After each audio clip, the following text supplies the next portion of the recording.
thank you for joining us on The Skeptic Psychic, where we delve into ancient societies, the ghosts, the paranormal, UFOs, all looking at it from the perspective of the true believer and from the skeptic perspective.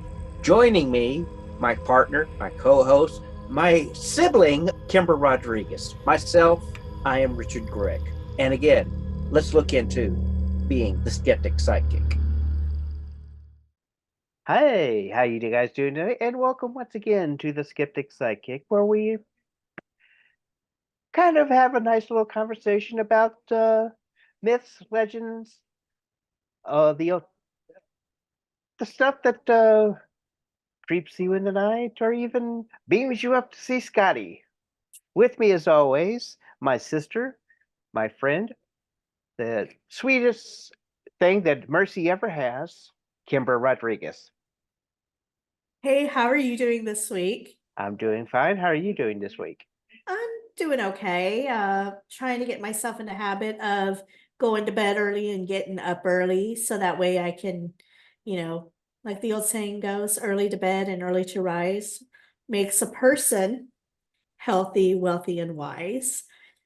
And Mm, well, I'm not a man, so I can't say makes a man healthy, wealthy, and Well, man, it wise. kind of means mankind. So, Either way, um, trying to get into a better sleep schedule so that I can get more done during the day and be more productive, basically.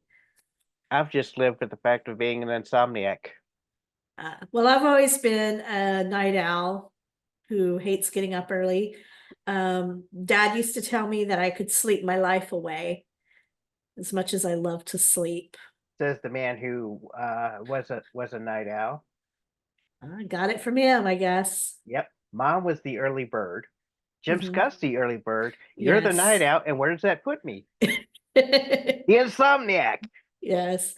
I remember during the summer times when Mom would leave for work and Scott would be up at 7 a.m., start blasting his stereo as loud as he could throughout the house, and me be in bed pulling the blanket and pillows over my head, trying to drown out his music so I could sleep. Mm-hmm. Meanwhile, I'd be up try watching the national anthem going Uh, on. yes.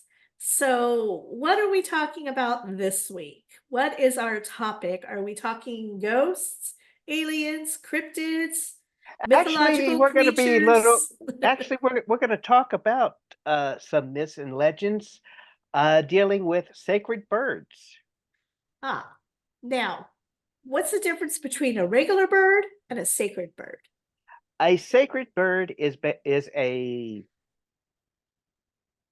some it is maybe a god, uh, a blessed creature that a god bestowed its grace upon. Uh, might be a moralistic tale. It might be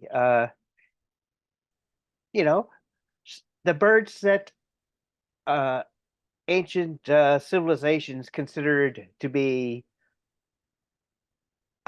messenger of the gods or even gods themselves. So you were saying a messenger of a god or a god itself? Yes, usually sometimes these sacred birds are part of a story that may teach a moral lesson. Interesting. So let's go ahead and get into the sacred birds. All right. So even for the most interested bird or bird watcher, there are some species that you love a little more than others. Perhaps that yellow-rumped warbler you finally spotted flitting across the trees or the desert roadrunner who looks nothing like its cartoon counterpart. You can travel far and wide around the world to find the birds in every continent and every nation of our planet. With birds literally found everywhere, it's no wonder why so many cultures focus on the myths surrounding the species and attribute godlike aspects to the others. But what makes one bird perhaps a little more special than another? It does depend on who you are. As we all are aware, birds differ from climate to climate and can even nest in one area but ignore similar spots miles away. Some birds are migratory, spending part of the year up north, then flying south for the winter. Others stay in the same areas no matter the season. This is really interesting. I live in South Texas, like right by Mexico, as Mhm. you know, but maybe our viewers don't.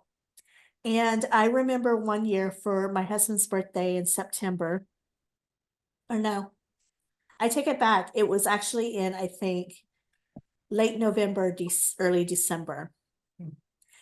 And we went out to eat with my in-laws. And after we were done eating, we were standing outside chit-chatting.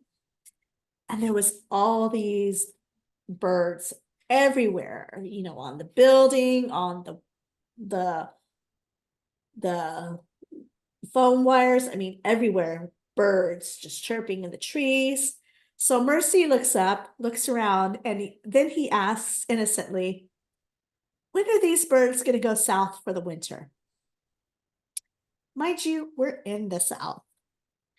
So we all just laughed and chuckled and got a big kick out of that. I do note the fact that uh, during I believe I want to say the winter time, no, spring or something like that, you get an onslaught of parrots. Yes, being next to Mexico, we do get a lot of parrots that fly over across the border to where we live.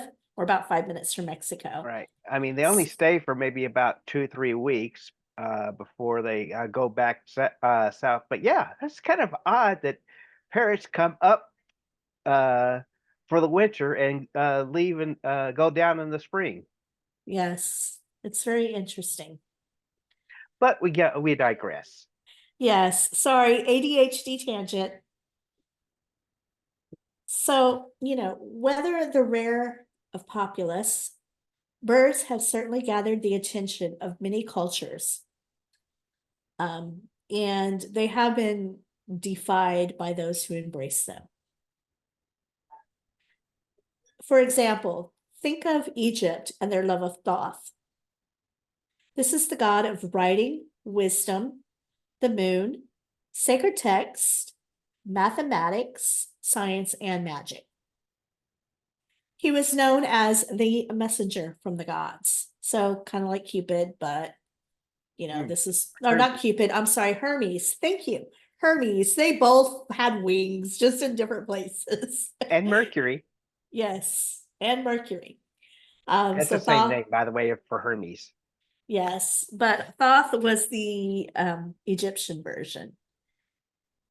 And he recorded everything, all the history, what the deities said or the tales, and so on.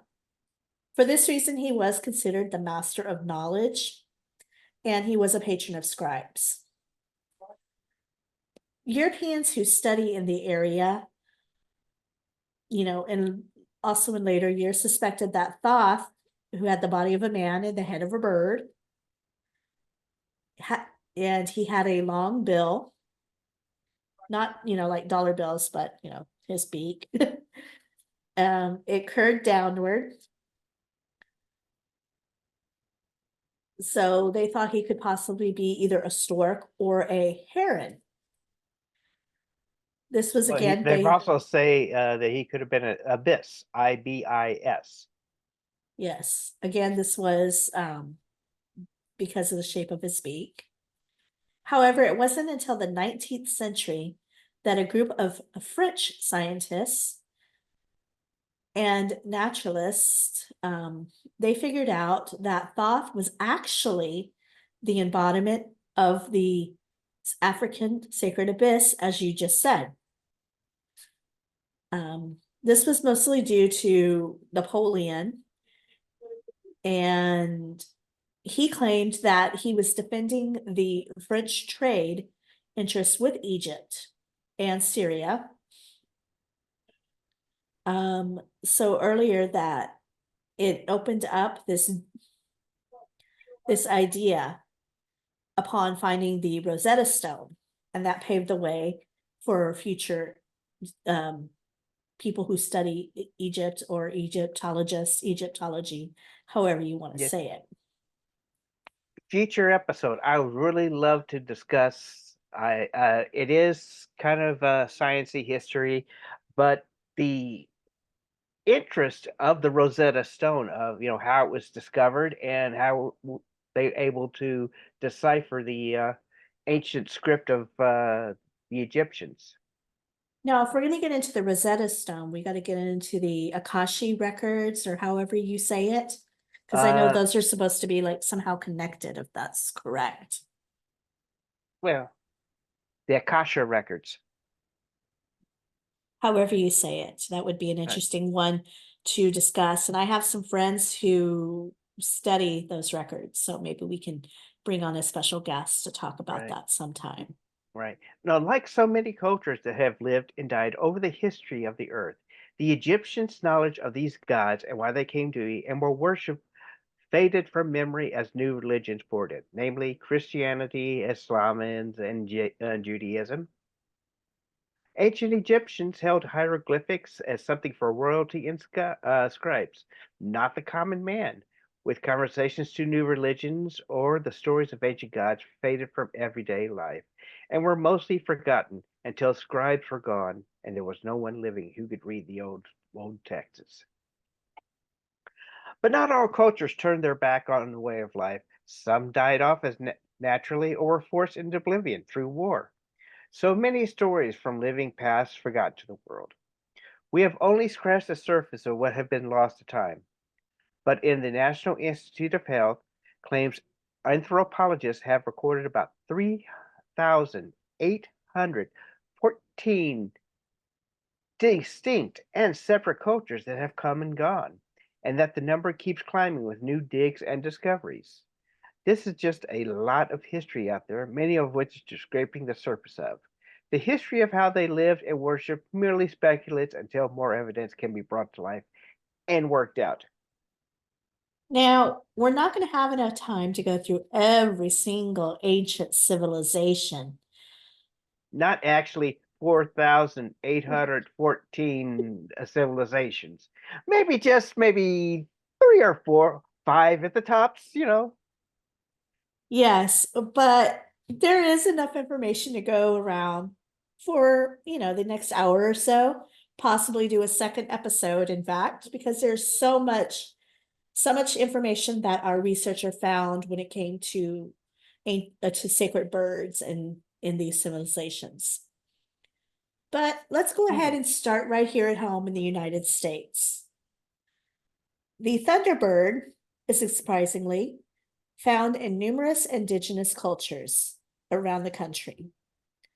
This is a fierce raptor, and it's held in oral traditions and histories and art, not only on the Pacific Northwest coast, but also in our Southwest, the East Coast, the Great Lakes, and the Great Plains.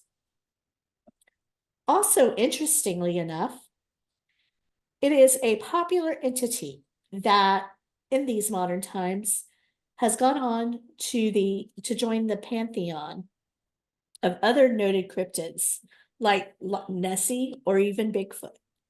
So, Point of order, just to make sure that they've what they believe to be the Thunderbird in the cryptozoological world may be a pterodactyl.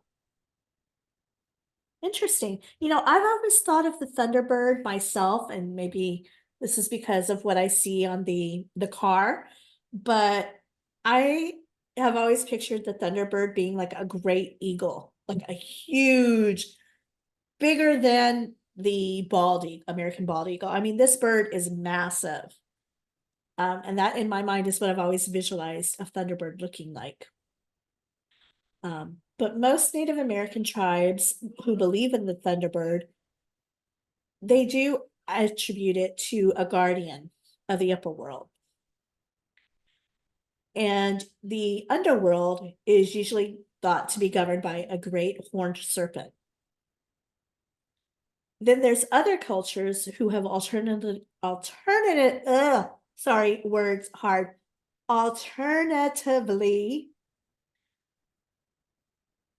lost my train of thought trying to get that word out. They have claimed that it is an underworld panther guarding the underworld. The Thunderbird created thunder with its flapping wings and lightning bolts through its fierce stare. The Great Plains tribe, the Ojibwe, has a mythic bird living in 4 directions, or, what we call the 4 points of a compass, meaning north, east, south, west. To them, the Thunderbird was a migratory bird, and it flew back in the spring with the other birds, ready to battle the underwater serpents that awakened with warning days. It then flew south in the fall when the underwater spirits calmed and prepared to sleep through the winter. Now, it wasn't just the underwater spirits that these great birds dealt with, but they also punished those who broke the tribe's moral rules. So I guess if you think about it, you've got your your physical compass, and then you have your moral compass. And so it seems like this bird was, kind of The great fighting. protector of the compass, whether moral or factual or mythical. Exactly. Now, the northern Wisconsin Menominee, they're a tribe that claims that the mountain floats in the western skies where the Thunderbirds dwell. These Thunderbirds are messengers of the great sun. In addition to controlling thunder and lightning, they also control the rain and hail. They spend their time fighting the great horned snakes and preventing them from taking over the world and wanting to destroy mankind. The Ho-Chunk around Wisconsin also hold that if you had a vision of thunderbirds during your fasting ritual changing from a boy to a man, and the man in question will become a war chief for the people. Now, there are 2 historians, American Adrian Mayer and British natural Tom Holland. It's not the Spider-Man Tom Holland, but it is a historian. Believe that the Thunderbird stories came from being that due to the ancient tribes coming across the fossils of, again, pterosauruses. Most historians discount that theory. However, as most tribal images of the Thunderbirds in the petrographs indicate a body shape unlike dinosaurs' fossils, and that the Thunderbird most certainly had feathers appearing similar to a giant eagle. So we're both kind of having the thought on that. Wow, Now, so I was right. and I was right. There you go. Yeah. Now, the Thunderbirds were often depicted as the waterer of Earth, allowing the Earth to bloom and grow after the winter's thaw. The Thunderbird is primarily found in North American cultures. However, historians have discovered Africa, Asia, and Europe has similar imagery and stories as the North American cultures. You know what I always find interesting is when you've got these myths and legends that are so similar in different parts of the world. I mean, these are legends that in the time there was no communication between like America and Africa and Asia and Europe, but these tales evolve that are so similar. Another great example is that of the Great Flood. In Christianity, we're taught of Noah's Ark and this and that, but other countries and other religions and other faiths had their story of a great flood. And to me, it just fascinates me how similar these stories are, that if there's no way for us to share these stories with each other, then there's got to be some proof that there's some truth in those stories. Because how else would we have them? I mean, do I make sense? Am I making sense here, or am I just babbling? You make sense, but you're off topic. I know that, but just that whole thing about the birds, it makes sense that because other cultures have these same legends, that there Hmm. must have been a bird like this at some point. Now, there are a couple of variations on the thunderbird found in native history. These include the rainbird, and this was a vital part of life for not only the tribes, but you know, also for the Hopi, the Pueblo, the Zuni tribes, who saw the I'm sorry, Monsoon.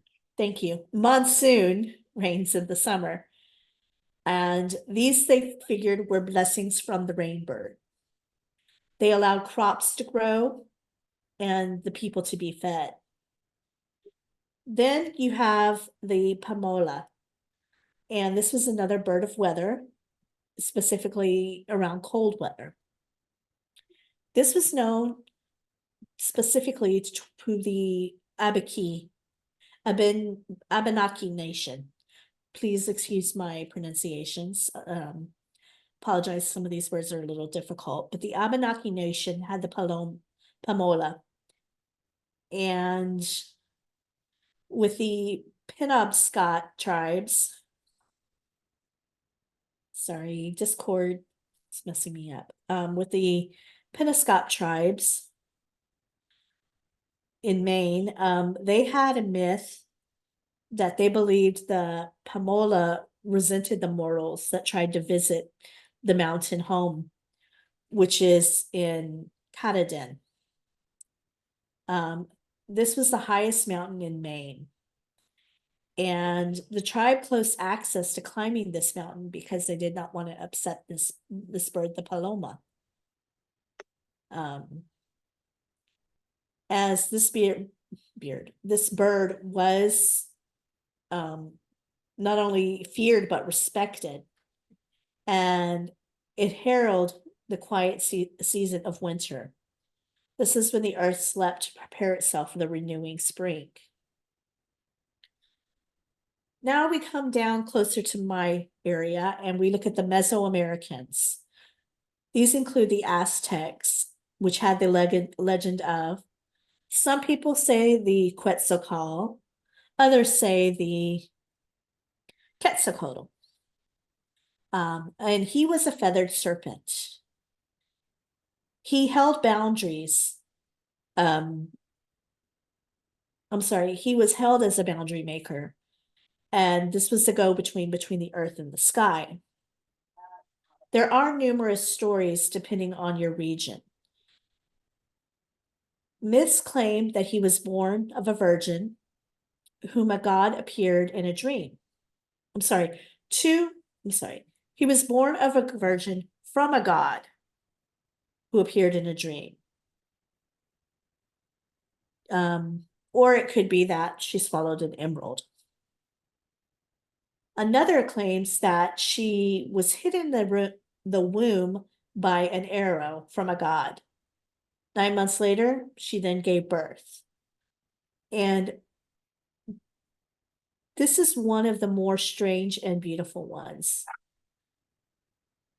It is that he was born of a goddess who gave birth to the stars that formed the Milky Way. Well, it's better than being born in a traveling show, and Mama used to dance for the money they threw. Papa did everything they could.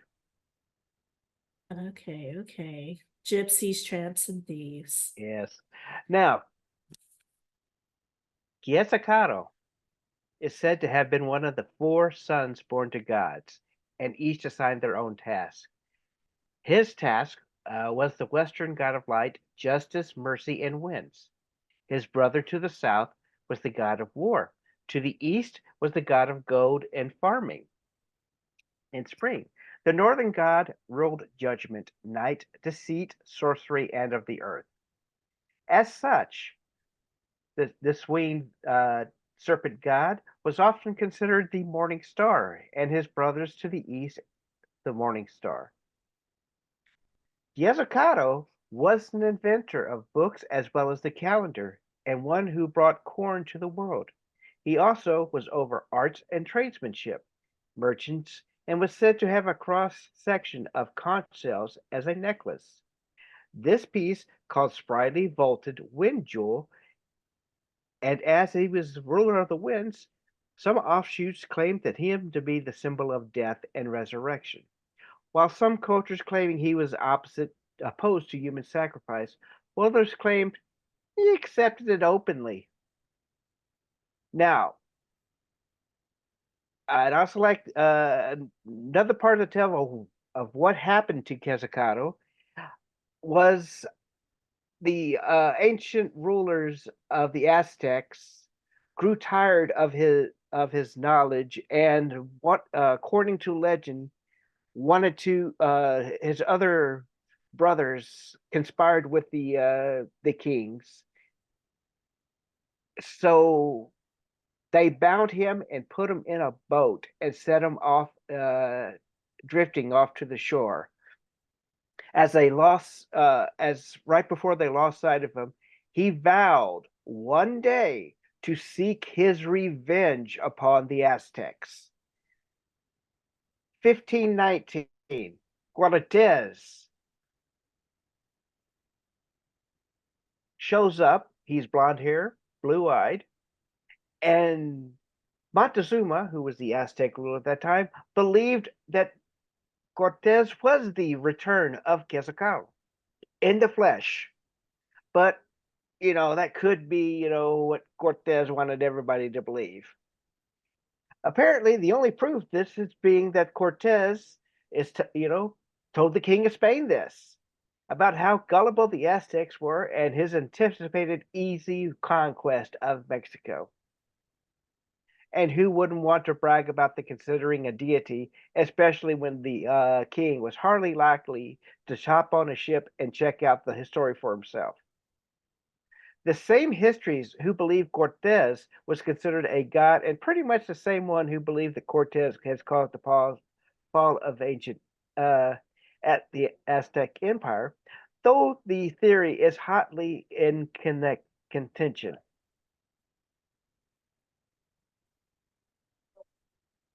The Philippines hold the Ibang Adarna, and this is a magical bird that possesses healing abilities in its song. A story about the bird holds that King Ferdinando was struck with an incurable disease. So Queen Valeriana allows their 3 sons to search for the Adarna. When the first returns with the bird to inherit the throne. Of course, the way fairy tales and myths go, the other 2 brothers conspired against the third, who perseveres nonetheless and brings the bird home to his father. The Ibang Adarna is considered the most colorful bird in the Philippine folklore. Yet the bird has not been found to truly exist. Instead, the vividly colored trogon, which is a native bird, and ranges, lost my place. It does have a range of beautiful plumage and colors. This has been nicknamed by the locals as the Ibang Adarna. However, the historians do consider this bird to only be fiction. And, there are many stories about how this bird exists. The Philippines consists of 7,000 641 islands of varying sizes. So it would be all too easy to have missed an individual, between the few small islands where such a bird could be hiding in plain sight. Can you imagine that? 7,641 islands in varying size. I mean, given that, the Philippines must be extremely huge. It's not. So the islands must be very small then? They are the Philippines is maybe, I would say, smaller than Japan. That's interesting. So what is it, like one hut on each island, I guess? Well, it could be the fact that they claimed islands that. No, I digress. Let's talk about the Egyptians again. They actually have another deity named Bennu, whose name was linked to the sun, creation and rebirth. But then again, most Egyptians' gods came and went with many of their attributes overlapping. We speak of the Bennu as the being who created itself rather than being brought to life by other gods. Bennu was said to have flown over the waters of the watery abyss that existed before creation, who landed on a rock and who called to determine the nature of creation. The sun god Ra came into being and rose over the abyss of Bennu's call, and the world sprang into being. Bennu was known as the Lord of Jubilees, Jubilee, and it is said he would renew himself from time to time. His name is related to the verb to rise in brilliance, and it is thought that the Bennu was appropriated by the Greeks, becoming the phoenix of to their cultures. There is an ancient heron ancestor who was as large as a human that went extinct about 1500 BC, that was discovered and the United Arab Emirates in 1977 that once lived in the Arabian Peninsula that historians consider that may have been the inspiration for Bennu. So why not jump over to the Phoenix? The first record of the Phoenix by name was the Greek historian Herodotus. And this is around 5th century BC. It was then revised by other historians and throughout the years, such as Lucan, Pliny the Elder, Pope Clement I, Lactantius, Ovid, and Isidore of Seville. Each retold the mythic Phoenix as the purpose grew. It eventually became a symbol of renewal and rebirth after struggle, rising from the ashes, as they say. However, the Romans expanded it to include the endurance of their empire. Then the Catholic Church took it over and added the resurrection, the consecration, life in paradise, Christ, the Virgin Mary, and virginity itself. That's a lot.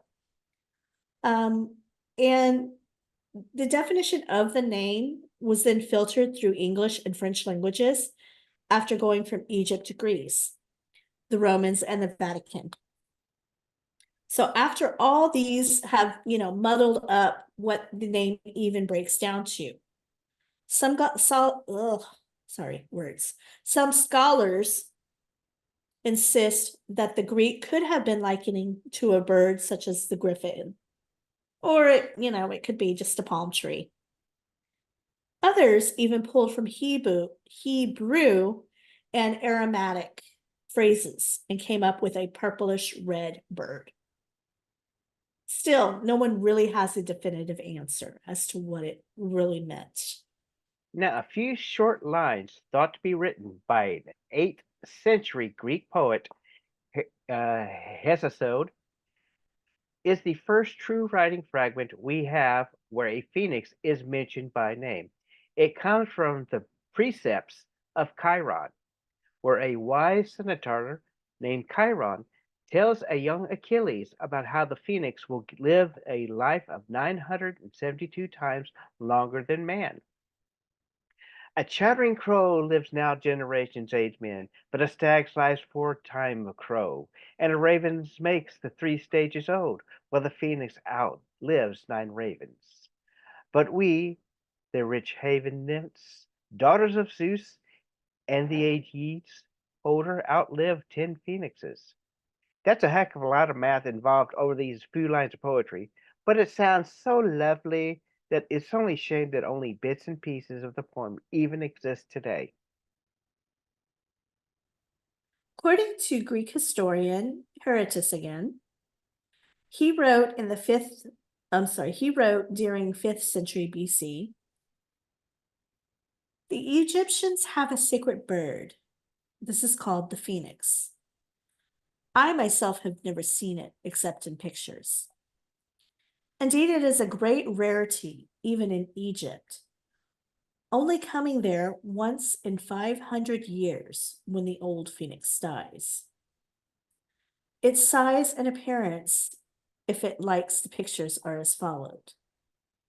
The plumage is partly red, partly golden, while the general make and size are almost exactly that of an eagle. They tell a story of what this bird does, which it does not seem to be credible.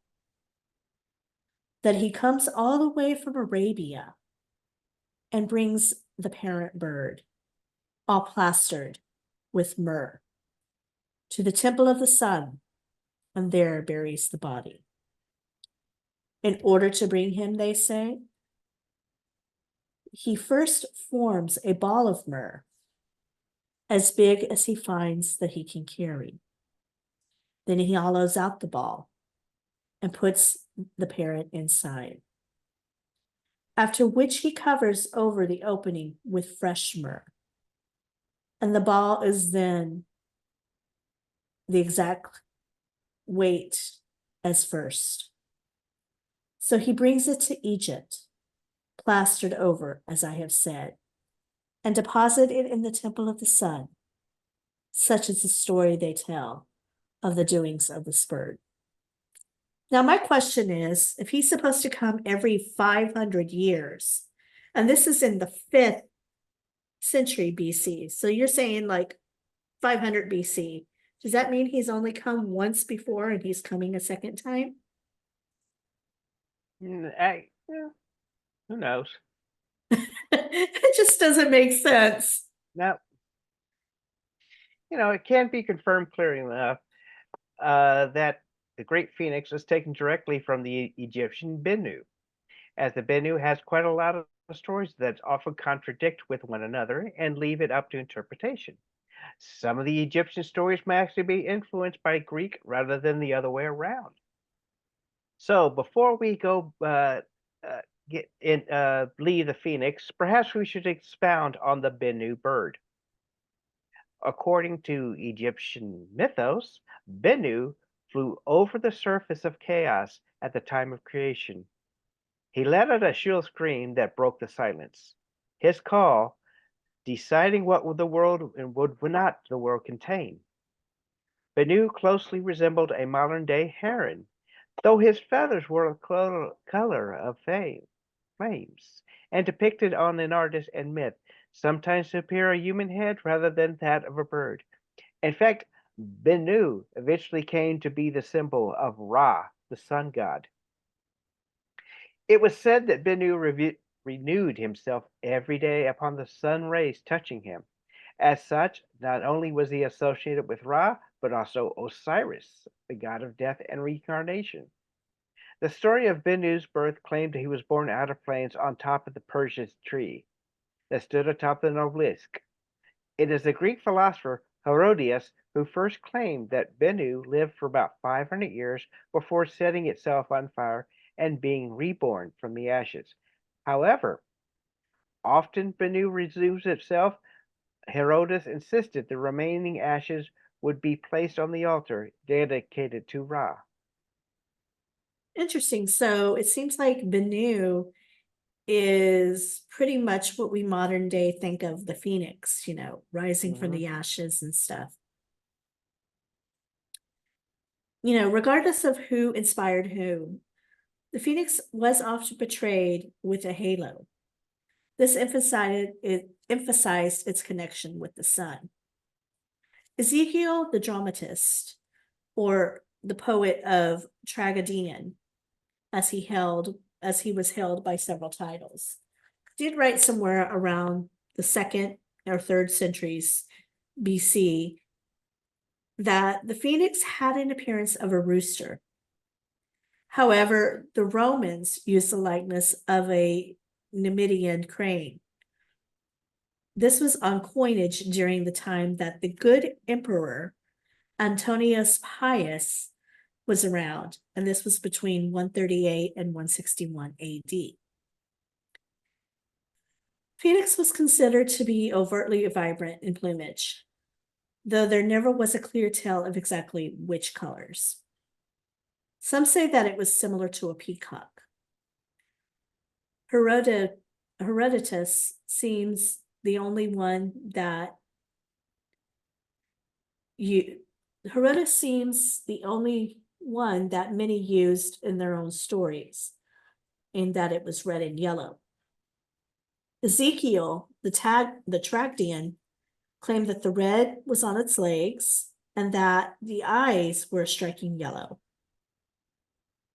Now, Lactantius, however,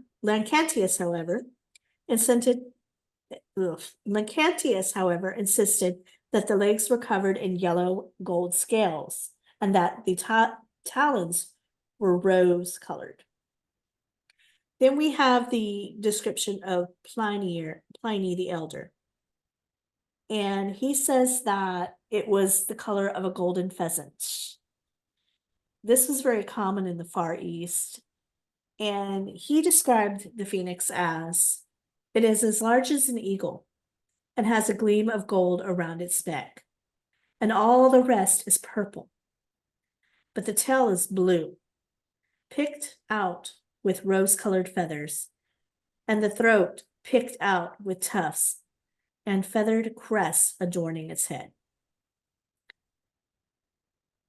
Okay, so Roman poet, he didn't know it, but Claudine wrote a poem on the phoenix, claiming a mysterious fire flashes from its eye, and a flame's aureola enriches its head. Its crest shines with the sun's own light and shatters the darkness with its calm brilliance.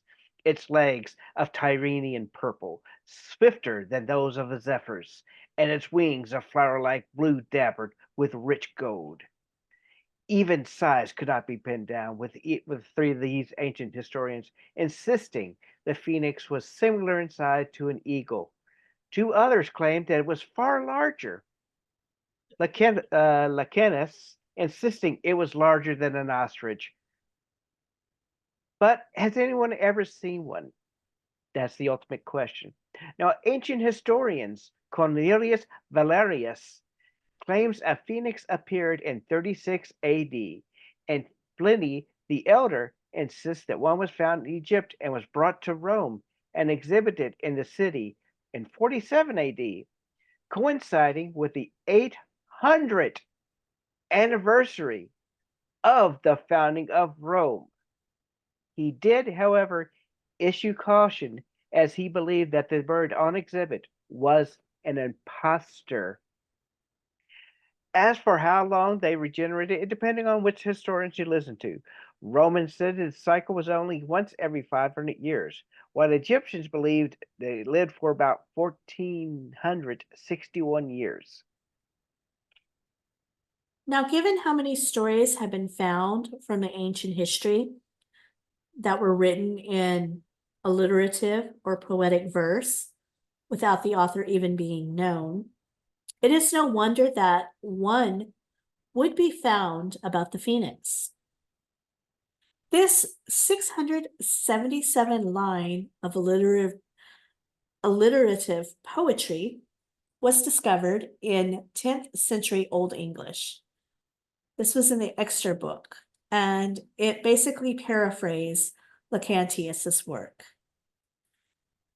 except that it included an allegory that the phoenix was in reference of the resurrection of Christ.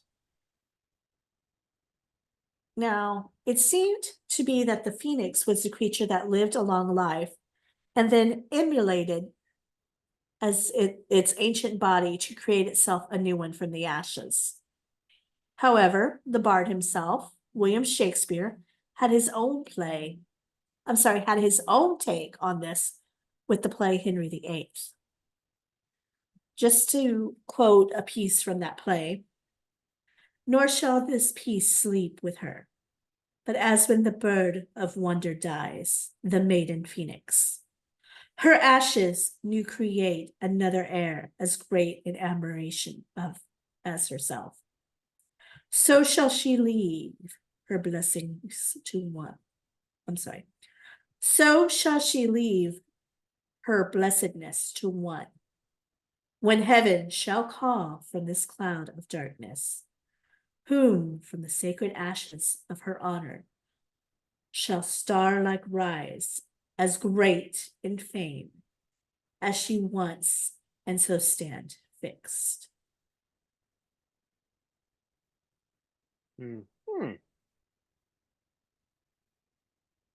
In other words, the so-called rebirth was rather the way that the birds bore a single chick at the end of their life, allowing its bone, blood, and feathers to form a new body for another bird to rise as in its place.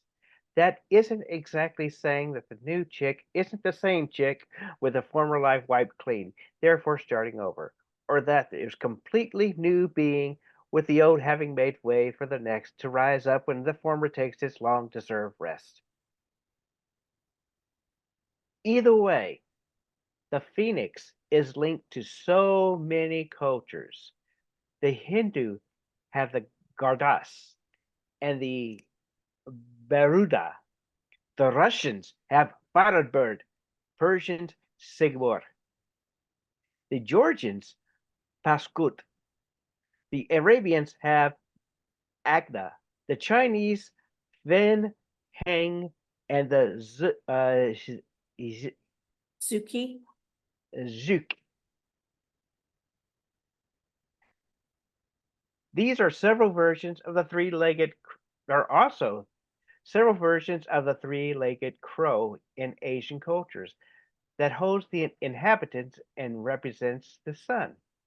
As there have been numerous ancient artifacts to these legends that date back as far as 9,000 years old. One of the most popular myths is seeing a sacred crow being an spans in width from wingtip to wingtip, probably 8 feet. Herald the divine intervention upon human affairs. It is said in one myth that originally there were 10 such sacred crows. Each were golden in color, and they assigned its own sun. Though some stories claim that the crows themselves were the suns. Each day, one crow and his son would climb into the carriage of Zihi.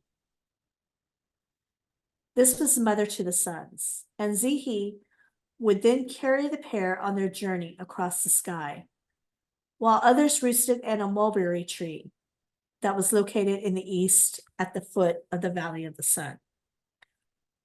As soon as one bird and his son finished their way, the next would board the carriage and a new day would begin. It seemed that the crows had discovered 2 grasses of immortality, and they loved to ascend from their heavenly perch and fly down to the earth to feast on the grasses. Zihi did not approve of this, so she first covered their eyes to prevent them from seeing the grass. But this didn't stop the birds. And folklore says that about 4,000 years ago, the birds all descended together while Zihi was distracted. And naturally, their sons followed. This set the world afire. The celestial archer, Huyi or Shinyi, went down to deal with the problem.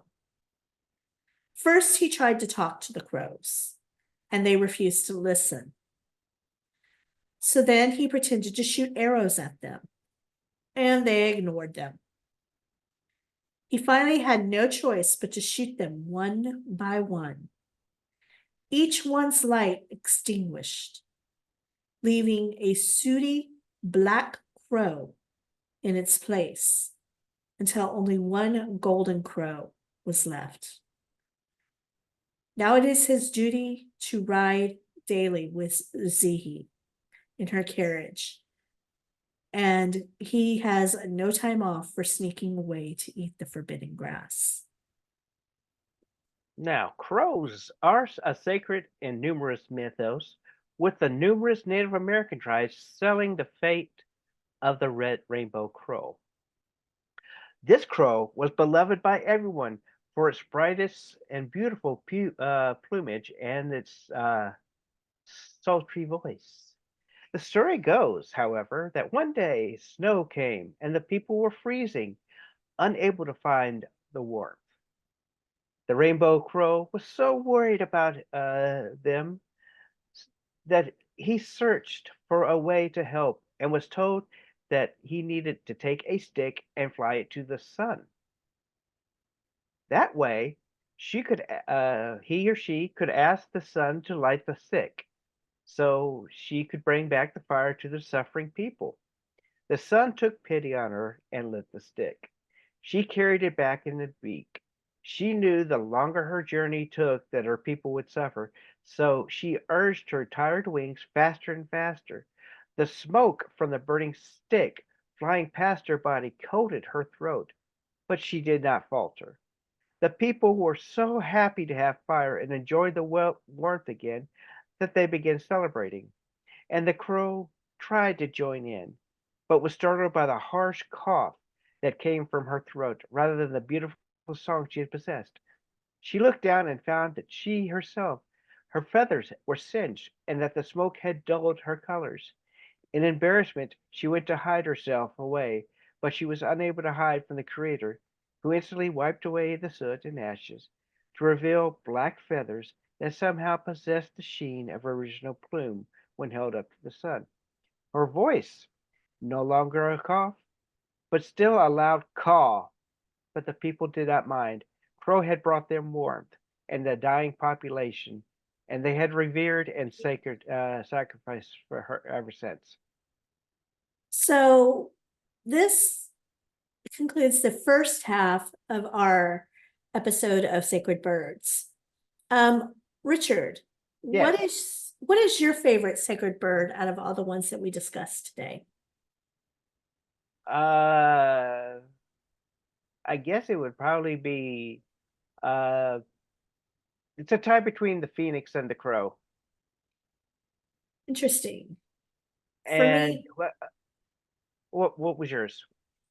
I would have to say that, being interested and fascinated in the Native American culture and the possibility of having, indigenous blood running through my veins. I've always been interested and fascinated in the Thunderbird.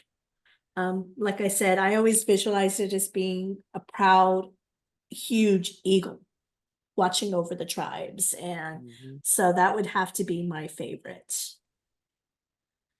Do you think that these birds actually existed, or do you think that these were just legends and tales that were told to either amuse people or teach them a lesson? I think it's a little bit of both.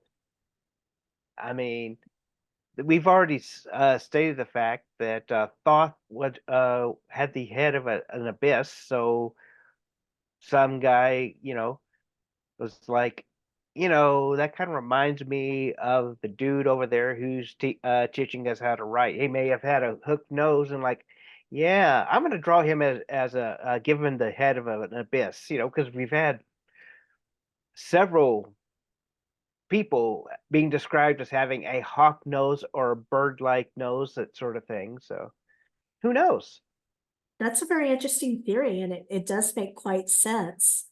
Um, and I've always, pictured that these drawings and these glyphs, whether it be, cave paintings or whatever, that they are simply the imagination of the people. So like you said, this person looked like it had a bird nose, so they're like, I'm gonna draw them as a bird. That's using their imagination and their creativity. Mhm. But this is a fascinating topic, and I look forward to continuing it next week. But for our listeners, let us know in the comments what your favorite type of bird is, as far as, sacred birds. And, we can also continue this discussion in our Facebook group, Skeptic Psychic. We'd love to have you join us. Yes. And next week, we're actually going to learn about my favorite sacred bird. I mean, for this week, we, of course, it had to be a tie between the phoenix and the crow, but you get to find out what my favorite sacred bird is going to be. Interesting. I look forward to that. Yes. And for everybody listening or watching, make sure you like and subscribe. Hit the notification to know when we go live. 5 stars, please. We really like you to tell us how good we're doing or how much you're enjoying the show. But we understand that some people just don't want to give us 5 stars, and that breaks our heart. Little bitty heart. Yes, if you can leave a review, please do. We will read it on air. And with that, we wish everybody a wonderful night and sweet dreams. And unpleasant nightmares. Good night, everyone. We'll see you next week. Good night.